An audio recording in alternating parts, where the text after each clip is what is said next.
ISIS has gotten used to fighting U.S. troops when they attack from the air. For months, Washington has led an air war against ISIS in Iraq and Syria.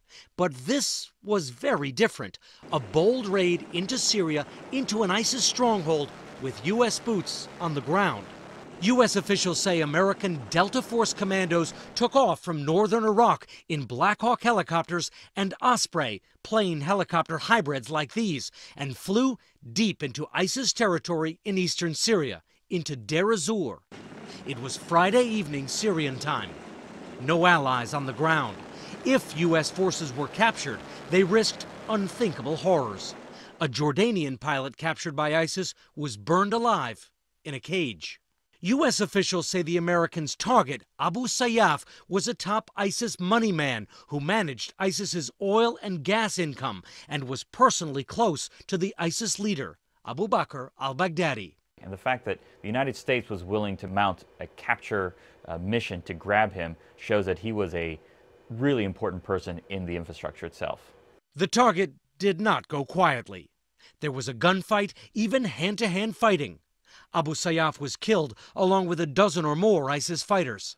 You can kill a lot of fighters in ISIS, but if you take out the money man, it really can dent the organization's capability to do things.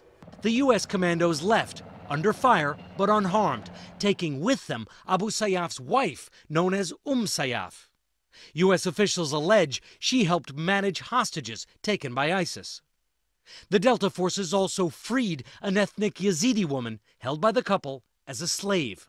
It was a bold and risky operation and could yield intelligence, but it is unlikely to change the course of the war on ISIS. This week, the group attacked the center of the Iraqi city of Ramadi with car bombs and took control of a government compound. ISIS is also fighting its way into the historic Syrian city of Palmyra, threatening to destroy it, the way it has razed other historic treasures. But this week, it was Washington that took the initiative, going into the ISIS heartland and making it out alive. Joining me now live is Richard Engel. And Richard, just how significant is Sayyaf, and can you say this was fully successful if we didn't get him alive? A lot of counterterrorism analysts had never heard of Sayyaf. I personally had never heard of him before. One analyst we spoke to described him as like Al Capone's accountant. Yes, he's significant. He has a lot of information, no doubt, but he will be replaced. I think the most significant thing here was the symbolism that U.S. Special Operations Forces went into the ISIS heartland, grabbed someone, Sayyaf's wife, killed other militants on the ground, and left successfully. It is a psychological blow, or an attempted psychological blow, against ISIS, and I think that's probably one of the most important missions here.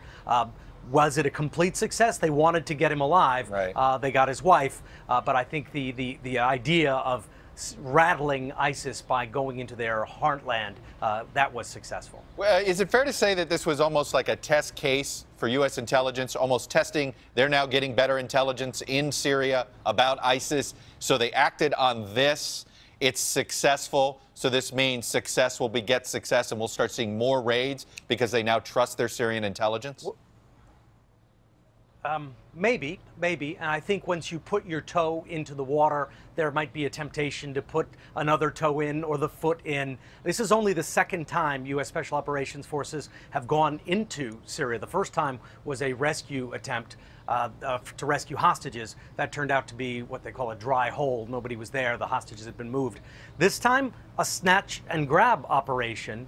But the White House wants to be very careful about ordering up lots of these. Just imagine what would have happened if it had gone wrong. If one of those helicopters has been shot down, terrible consequences for the commandos who were involved, but also terrible political consequences. That's for sure, Richard. Hey, NBC News fans, thanks for checking out our YouTube channel. Subscribe by clicking on that button down here, and then click on any of the videos over here to watch the latest interviews, show highlights, and digital exclusives. Thanks for watching.